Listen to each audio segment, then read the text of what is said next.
Je bénis le Seigneur pour cette vidéo qui va être effectuée, pour cette vidéo qui va être faite.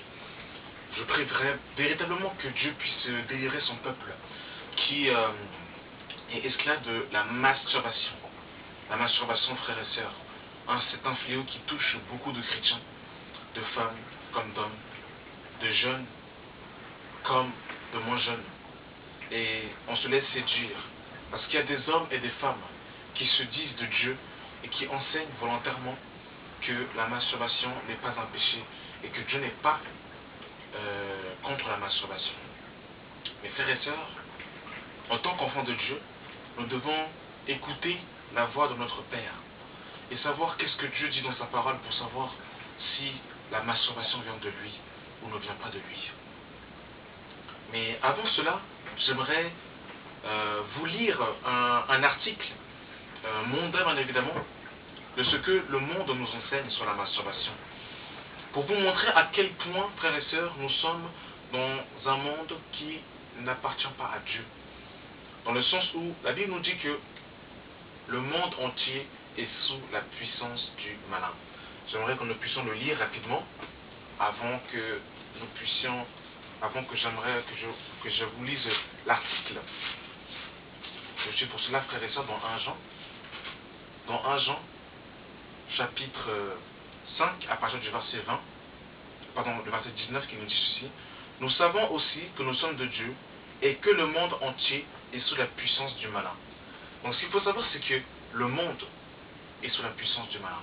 Le système de ce monde est un système antéchrist. Et on le voit qu'il y a de plus en plus de lois qui se dressent contre la volonté parfaite de Dieu. Donc frères et sœurs, si vous voulez vous référer aux lois mondaines pour pouvoir exercer la justice de Dieu, ça va être compliqué. On doit d'abord vérifier ce que Dieu dit dans sa parole et l'examiner pour savoir si le monde aussi n'est pas à l'encontre de la volonté de Dieu. Mais on ne peut pas se servir des lois du monde pour dire justement voilà ce que le monde dit, donc je vais utiliser ça comme prétexte. Non, frères et sœurs. Je vais vous lire rapidement un article, donc je vais utiliser mon téléphone pour vous lire l'article sur internet. Un article que j'ai lu, que j'aimerais partager avec vous sur la masturbation, pour vous montrer à quel point le monde nous enseigne véritablement du mensonge. Alors, le titre c'est « La masturbation des bienfaits pour la santé », avec un point d'exclamation, je souligne. Donc on veut nous faire croire que la masturbation est bonne pour la santé. Alors on nous dit, longtemps considérée comme une perversion, la masturbation est de moins en moins tabou.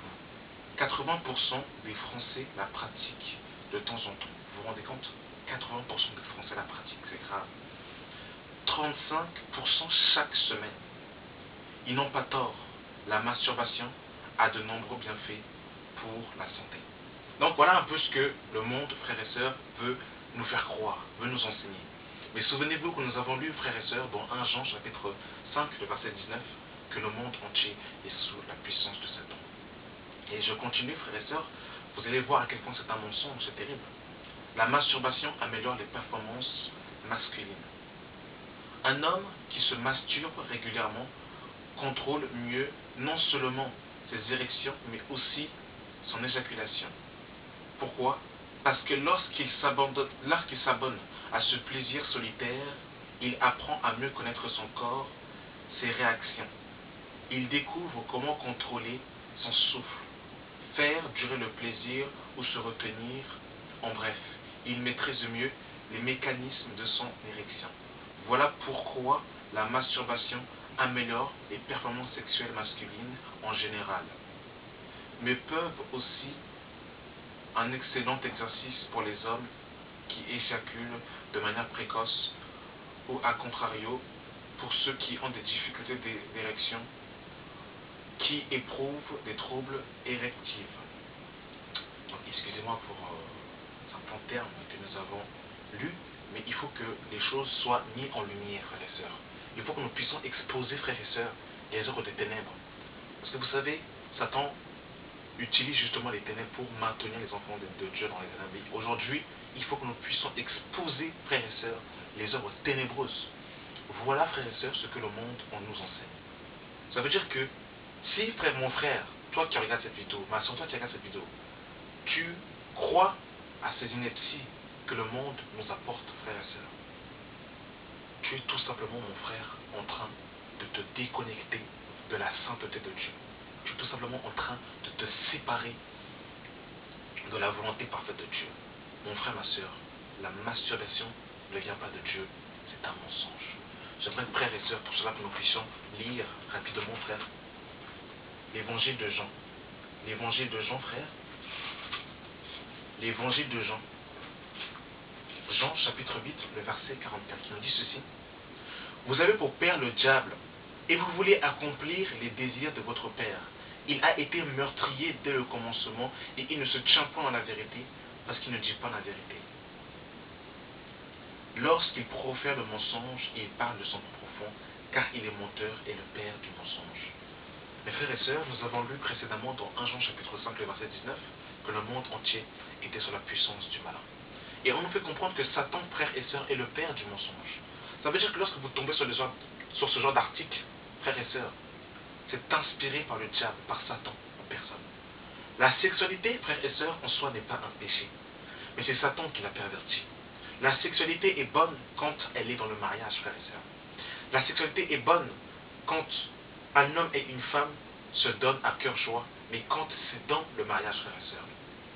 Et Dieu, frères et sœurs, veut que l'homme et la femme puissent jouir de ce plaisir, mais dans le mariage, frères et sœurs.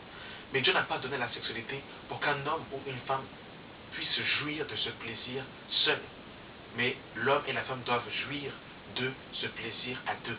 Et non seul, mais c'est pour se donner à son homme ou à sa femme, frères et sœurs.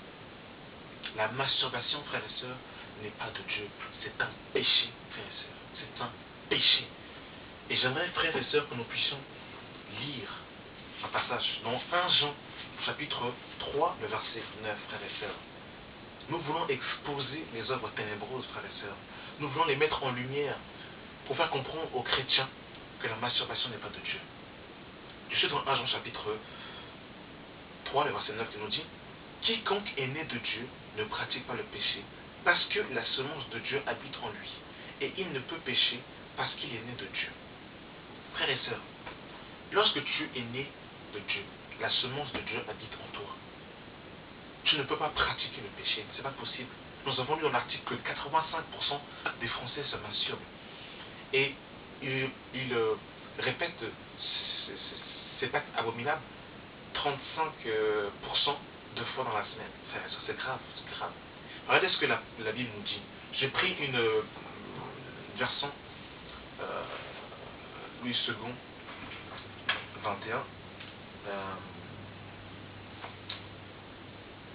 Je suis pour cela, frères et sœurs, dans Apocalypse, chapitre 21. À partir du verset 8, qui nous dit ceci, frères, j'aimerais que nous puissions lire. Quant aux lâches, aux incrédules, aux pécheurs, aux abominables, aux meurtriers, à ceux qui vivent dans l'immoralité sexuelle, aux sorciers, aux idolâtres, et à tous les menteurs, leur part sera dans l'étang ardent de soufre, de feu et de soufre, qui est la seconde mort. Et on a bien précisé, frères et sœurs, l'immoralité sexuelle. Mon frère, ma sœur, la masturbation et l'immoralité sexuelle. Devant Dieu, frères et sœurs, c'est un péché. Ce n'est pas de Dieu, frères et sœurs. C'est une abomination de se masturber. Le but de cette vidéo, mon frère, ma sœur, n'est pas de te condamner, n'est pas de te juger, mais de t'appeler à la repentance. Parce que la masturbation n'est pas de Dieu.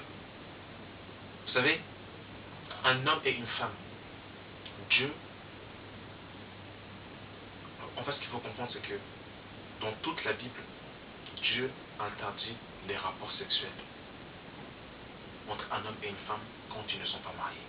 Ça veut dire que quand un homme et une femme entrent dans le mariage, ça va peut-être choquer ce que je vais dire, mais l'homme et la femme vont se découvrir et eux-mêmes en fait, vont être dans l'apprentissage et eux-mêmes en fait, ils vont évoluer.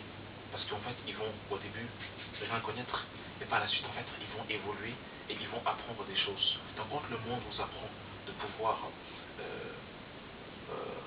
améliorer vos performances sexuelles, la sexualité, frères et sœurs, n'est pas une performance, mais c'est un plaisir que Dieu a donné à l'homme et à la femme. Mais ça n'a rien à voir avec une performance quelconque, frères et sœurs. Je vais peut-être choquer quelqu'un, je vais peut-être dire, mais qu'est-ce qu'il raconte celui-là? Mes frères et sœurs, parce qu'en voulant augmenter ses performances, on va vouloir tester à avoir plusieurs relations sexuelles avec plusieurs femmes ou avec plusieurs hommes. Et la sexualité, frères et sœurs, peut devenir une idolâtrie, frères et sœurs. Ça peut devenir une idolâtrie. Et beaucoup de chrétiens, malheureusement, n'ont que pour yeux le sexe. La Bible nous dit dans Hébreux 2 d'avoir les yeux fixés sur Christ. Mais beaucoup de chrétiens, malheureusement, leurs yeux sont centrés sur le sexe. Ils veulent améliorer leur performance sexuelle, leur débat, tout ça là. C'est incroyable, frère et sœurs, c'est terrible. C'est terrible.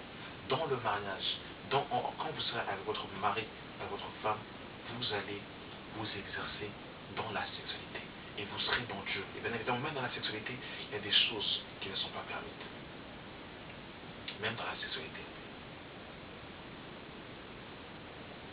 Donc, comme le sexe de l'homme ne peut pas aller dans la bouche d'une femme, ce n'est pas de Dieu, frère et sœur. La bouche d'un homme ne peut pas aller.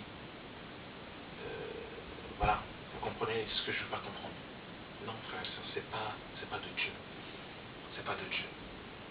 Mais vos performances, ce que vous allez faire, vous le ferez quand vous serez marié. Et voilà, la sexualité fait partie du mariage, c'est Dieu qui l'a instauré. Mais la masturbation, frères et sœurs, ne vient pas de Dieu. Comment être délivré de la masturbation, mon frère, ma sœur? Alors c'est simple. À la croix, Jésus nous a délivrés du péché. Il nous a affranchis. Maintenant, il faut rentrer dans l'accomplissement de l'œuvre de la croix. Que à la croix, j'ai été libéré, j'ai été affranchi du péché. Et que le péché n'a plus de puissance sur moi.